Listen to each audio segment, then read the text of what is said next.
Happy New Year, everybody. I hope you had a good holiday, spent some time with the family, and complained about cinnamon sweets only being sold during this time of the year, even though they're delicious. You know, the usual stuff. Well, since I missed Darwin Claws evolving down the chimney this year, I decided to end it by playing a game that celebrates the origins of mankind instead. That's right, we are going monkey mode. Actually, I can't afford to Switch 2, let alone a game for it, so we're not playing Bananza contrary to the footage you're seeing. This is Jungle Beat, bitch. Take your sensitive ass back to Tropical Freeze.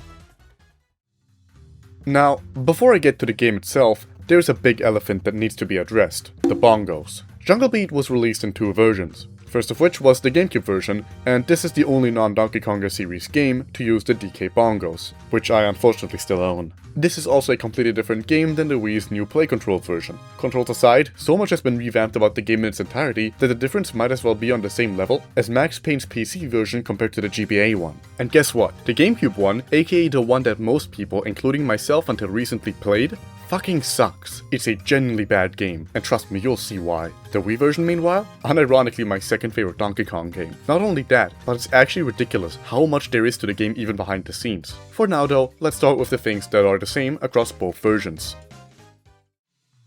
At its core, Jungle Beat is a 2D platformer, but truth be told, I actually think it's more of a 2D action game than anything. But even by genre standards, its plot is extremely light. And sure, it's Donkey Kong. I'm sure you don't expect some avant-garde pinnacle of storytelling, but there's straight up borderline no plot at all in the game itself whatsoever. Instead, let's do it like good old times and refer to the manual. One day, Donkey Kong wants bananas. He decides to go on a murderous rampage, killing dozens of animals and genociding entire species that have never been since or before in order to get bananas. Also, I guess he becomes the king of literally everything along the way, but like, who cares about that part? Interestingly enough, this is the only game in the series, released after Country 1, to not feature any of the extended Kong family. No Diddy, no Dixie, no nothing. Instead, you get these helper monkeys, which are kind of cute, I guess? And considering DK is actively going to kill all these jungle kings for no reason whatsoever other than boredom, it's safe to say that this is a prequel. But hey, that's just a feat. The game is about the same length as your average 2D action game, and consists of 16 kingdoms, which consist of 2 short stages and 1 boss fight each. In order to actually work with the bongos, the movement in this game is generally kept pretty simple. So let's talk about it. You hit either the left or the right bongo repeatedly to move in that direction. The more you hit, the faster you go. Hit both at the same time and you jump. If that sounds miserable, don't worry, it gets worse. If you want to ground pound, you need to hit both bongos mid-air, but I've genuinely had times where it only works if I actually kept my palms on there. It's extremely finicky, but by far the worst part is that they made the entire core of the game reliant on clapping. See, the bongos have this really awful sound sensor that recognizes clapping. You're going to be clapping a lot in this game. It's practically your main form of interaction and creates a shockwave in a circular area around you. Want to attack an enemy? Clap. Want to interact with an environmental gimmick? Clap. Want to collect any bananas around you? Clap. Want to throw an item back at an enemy? Clap. Then slap the bongo in the corresponding direction. The entire game on GameCube was designed around these systems and it is miserable. But hey, maybe playing with a regular controller makes it better, so why don't we check that out? You jump with A, clap with the C stick, and move with the left stick. The problem is that the very moment DK enters a neutral state, you have to keep mashing the stick into the direction you need. It's absolutely miserable, and somehow makes it way worse than just using the goddamn bongos. The Wii version meanwhile completely revamps the controls. You move DK with the nunchuck, jump with A, and ground pound with a dedicated button. And clapping has been completely reworked as well. You now collect things by just pressing jump again mid-air. And instead of a circular area around you, DK now creates a shockwave directly in front of himself in the direction you were holding the stick whenever you shake the Wiimote. And as if all of that wasn't enough, this version also adds an entirely new move. You can now slap the ground directly beneath you. Naturally, they adjusted the game to take advantage of this new ability, and actually the entirety of the revamped control scheme. But there's so much more to these changes in level design that they basically create a whole other game. I'll get into this more later, but for now, let's wrap up talking about the controls. The Wii controls are not only significantly more accurate, but help in enhancing what may just be one of this game's best mechanics, the combo system. Now the goal of each stage is to technically just get to the end, but along the way you also have to try and collect as many bananas as possible. At the end of each stage your total is tallied up, and you can get up to 3 crests depending on how many you collect, with the third being gotten on 900 total bananas on GameCube and 1000 on Wii. In the GameCube version these are required for progression, with new stages unlocking if you meet the crest requirement. On Wii on the other hand, getting every crest in a barrel unlocks an all new kingdom entirely. The barrels are basically just your typical worlds, with 4 kingdoms in them each. Now sure, you could just collect them normally and call it a day, but the game actively encourages you to try and maximize your score. Every time you do a new action of any sort, you gain a combo point. These include using a wall jump, ground pounding, climbing a step, interacting with a gimmick, or anything else really that's not just a regular jump, run, or clap. So long as you don't touch the ground, you can keep them going indefinitely. The higher your score, the bigger the multiplier you get added to all of your bananas you collected since the start of the combo. Player tip: always end a combo with a ground pound. It's free money. This system completely recontextualizes every single stage, turning them into an obstacle course and encouraging replayability and optimizing those short stages. This is exactly the kind of player expression and sense of experimentative freedom that I've praised time and time again in games like Sanabi. However, it's important to note that you can't gain bananas during boss fights, so you might be wondering how they affect them. And well, this brings up yet another major difference between the two games. On GameCube, you don't have a health bar. Instead, your banana total is also your entire health, and getting it causes you to lose a bunch. There isn't even a life system. You die and you try the entire stage again. On Wii, on the other hand, you get free hit points, and you now have a traditional life system. Every heart you have at the end of a stage adds another 50 to your banana total. Only during boss fights do your bananas get turned into health, making them the only time you can ever lose any. Again, this is a genius change that completely recontextualizes the entire structure of the game. It turns the boss fights into a 10 series of patterns that are worth learning and optimizing just as much as the combos in the main stages. Man, it's not even funny how much better the Wii version is. Now that we're done talking about how the game plays in the first place, let's talk about what you even do in these stages. So have you guys ever played Mario Galaxy? You know, the best one? This is Mario Galaxy 0. And mind you, I'm not just saying it because it's a good comparison. This game's dev team would pretty much immediately go on to make Mario Galaxy 1 and 2, with most of Galaxy 1's development using Jungle Beat assets as a placeholder.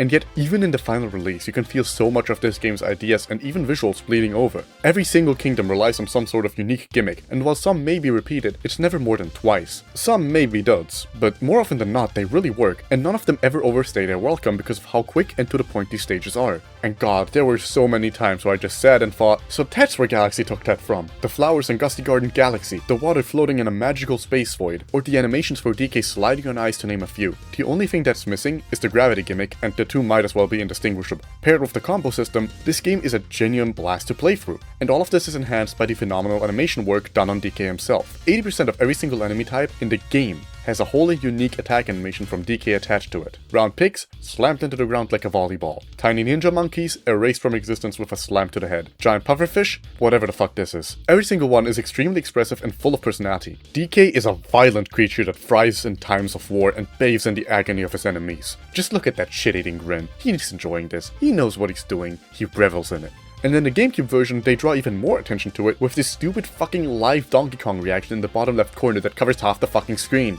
Thank god they got rid of it in the Wii version. I wish they'd made it smaller, but it was a worthy trade-off for, you know, widescreen and controls that don't suck ass. But hey, if there's one thing the GameCube version definitely did better, it's the menus. They look so much nicer and have so much more personality to them. The Wii one is just, it's just Mario Galaxy again. They couldn't help themselves. And as if it wasn't enough that the levels were actually already pretty well designed and just held back by the controls, the Wii version completely redesigns almost every single one of them for the better. Entire level chunks are rearranged, new enemies are added, others are modified, wholly new chunks are introduced, new gimmicks are added, new collectibles, new mechanics, new ways to interact with everything, and all while improving what was already there on top of that. Hell, it even added new stages entirely. I can't stress this enough. About the only things these two games have in common is the visuals and some level design. And that's basically it. Seriously, calling this version a port and putting it on the same level as Pikmin on Wii isn't just doing it as a service, it's a straight up lie. And would you look at that, it even has a snow level with a bunch of snowmen in it. See, I told you this was a Christmas game. Even the music is as varied as the stages. There's a dozen genres represented, and most tunes are extremely catchy and memorable. It uses the same general sound font as a lot of Mario Galaxy tracks, but with a distinct Donkey Kong-centric vibe. I can't really describe it, but you'll know it if you hear it.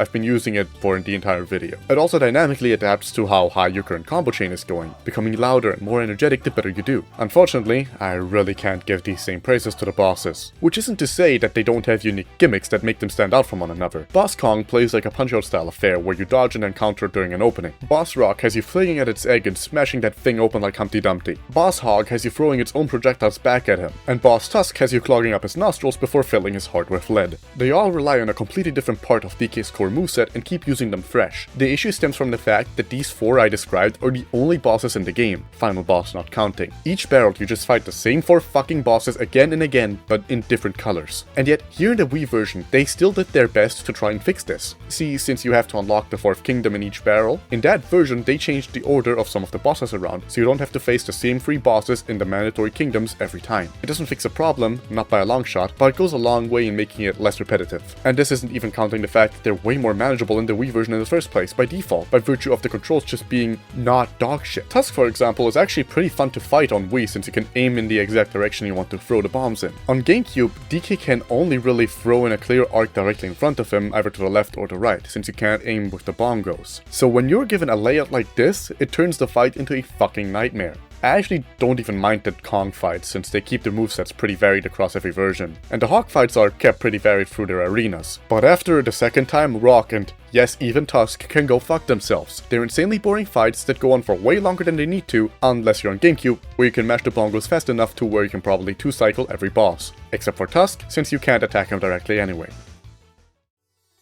If my constant repetition hasn't made it obvious by now, the Wii version is leagues better than the GameCube one, and the difference isn't even funny. The fact that the game is known primarily because of its stupid bongo controls, and the superior version is viewed as little more than a port lacking its novelty, infuriates me to no end. Fuck you and your easy-to-learn control scheme, Koizumi. You know what, no, you make Galaxy, I forgive you. Considering how much of an outlier this game is both within its own franchise, and honestly just kind of all of Nintendo's library in general, by virtue of, having been played by 5 people in total, and all but one of them having played a gimped version, you'd assume that's all it would be. A one-off game that kind of just happened and then vanished, and you'd be mostly right. Of course, a lot of its ideas were used in Galaxy, and a lot of the same team went on to make those games as well as Kong Bananza, but that's not what I mean. Jungle Beat actually has not one, but 2 arcade-only sequels developed by Capcom of all people for the Triforce arcade system. For context, the Triforce arcade system was a joint project by Nintendo, Namco, and Sega, for which Capcom also made some games sometimes. The 2 most well-known games for the system being F-Zero AX, which would be retooled into the greatest racing game ever made, F-Zero GX, and the arcade Mario Kart games. The Jungle Beat sequels were called Jungle Fever and Banana Kingdom respectively. There unfortunately isn't much information on them at all, and as far as I'm aware, the ROMs for the games have either never been archived, and if they have, then they're not yet playable. From the little information I was able to gather, they seem to have had a much bigger focus on minigame-like gimmicks for every stage that would seemingly change your controls entirely.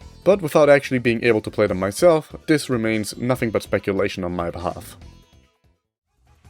And that's about all I have to say about Donkey Kong Jungle Beat, a game that absolutely deserved better, and I would highly recommend to pretty much anybody who's in the mood for a short and extremely fun 2D action game, assuming you're playing the significantly better Wii version. With all of that said, if you liked the video, I'd appreciate it if you could like and subscribe, and I also have a Ko-Fi you can donate to help me fund making more of these videos. I wish you all a wonderful morning, day, evening, or night, and a very happy new year. If 2026 isn't a step up from this one, I'm going to go apeshit. Cheers.